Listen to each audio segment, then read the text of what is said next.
What's going on, guys? Welcome back to the channel. Appreciate you guys tuning in for another video. If you guys are new to the channel, make sure you hit that subscribe button so you don't miss out on any future videos.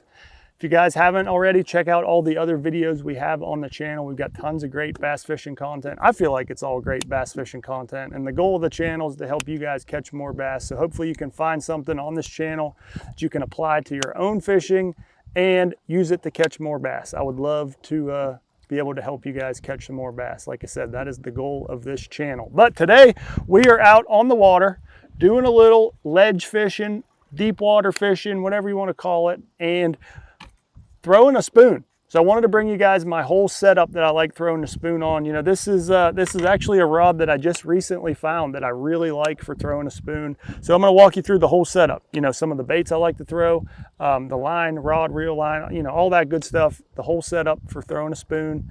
And, you know, now's a great time to be throwing it. The fish are keyed up on bait fish. So throwing a big profile spoon really triggers some of those fish in the heat of the summer. So this is an excellent time to be doing it. And if you guys had any questions, hopefully we can answer them in this video for you guys. So if you're ready, let's jump in and let's walk you through the spoon setup.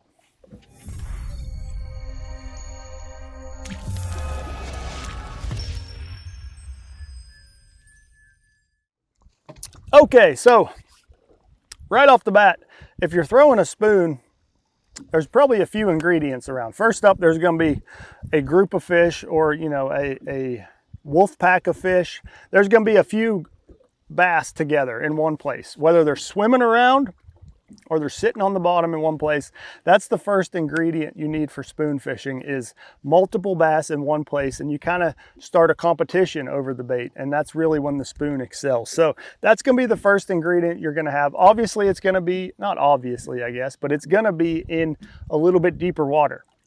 I would say you're probably going to be over 10 feet for sure, probably closer to 20 or 30 feet of water when you're throwing a spoon. So a lot of times, you know, you're fishing in deeper water, so a spoon's going to be a heavier bait.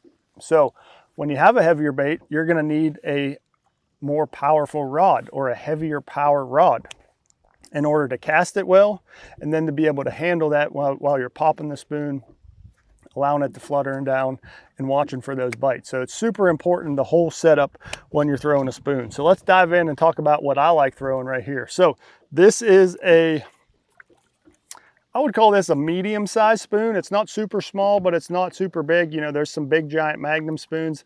This is more of a medium-sized spoon. This is called a counterback spoon. So it's got a unique bend to it, kind of flutters backwards almost. It's just a bait that I've been playing with a little bit this year, and had some success with it. So that's the bait right there that we're throwing here today. Now let's talk about the line. The line I like throwing, it's going to be fluorocarbon line, and I like throwing 17-pound line on these medium-sized spoons. If I got up to one of those big Magnum style spoons, I'll go up to 20-pound line, just because you know, it's such a bigger bait, heavier bait, that I would just feel better with a little bit heavier line. But I really like 17-pound Seaguar and VizX fluorocarbon for these medium-sized spoons like this. Just helps that bait sink a little bit faster, get down to where those fish are, and 17 cast a little bit better than 20, so you're able to cast it a little bit further than if I had this same bait on 20-pound line. Now the reel, this is just a 7.4 to 1 gear ratio reel. You could get away with an 8.1, a faster gear, if you wanted. I would not recommend throwing a slower gear ratio reel on this. You know, I would recommend a 7.4 or up. You know, an 8, 9, 10, whatever fast gear ratio reel that you have, because you're wanting to pick up a lot of line and move a lot of line. This is not a very slow technique where you're just really slow winding like a crankbait, or you need that power like a deep diving crankbait. This is a fast moving technique, so you want to be able to pick up a lot of that line quick. Now, after the reel, let's get to the rod. So a couple things are really important on picking the right spoon rod. First up, you want a long rod, because you know, you're kind of sweeping the rod to put the action into this spoon. You're sweeping it to move that spoon up and then allow him to flutter down. So you're wanting a longer rod so you can move more line with one sweep of your rod. So I'm throwing a Phoenix rod right here. This is an M1 Phoenix. It's a 7'8" medium heavy. So I found the 7'8" is a perfect length that I can get you know, make a long cast, but then have a lot of rod to be able to sweep and pop that spoon and get it flutter. And then the medium heavy in this rod, hopefully you guys can see this behind me, but it's got a fairly soft tip. So you're able to, if you hold your rod tip up, you can actually feel this spoon fluttering down, and you feel bites as well. So that's super important.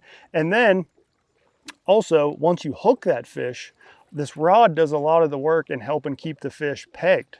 You know, a spoon is notorious for losing a lot of fish. And I've found since I started using this rod, I actually haven't lost near as many fish with this setup right here. So 7'8" medium heavy rod, super important to have the right rod when you're throwing the spoon. Now, let's get up, make a couple casts, and I'll show you the importance of having the right setup.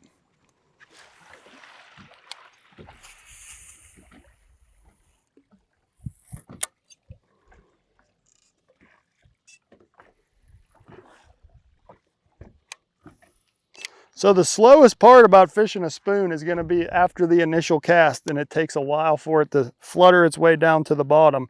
So I generally let it fall on a fairly slack line until it hits the bottom, and then you're sweeping your rod just like that and letting it fall back to the bottom or fall back in front of those fish if you're watching them on sonar.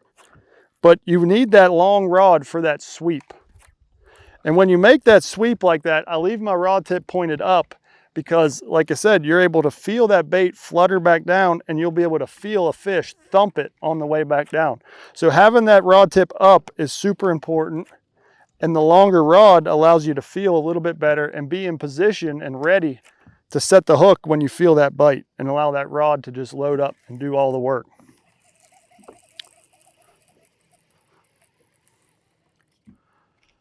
So that's it, guys. That's it. That is the spoon setup right there.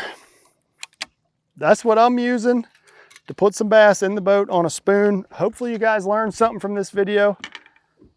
Hopefully you can apply it to your spoon fishing if you do any spoon fishing. Hopefully it helped you a little bit. That's the goal of the channel, like I said. So appreciate you guys tuning in.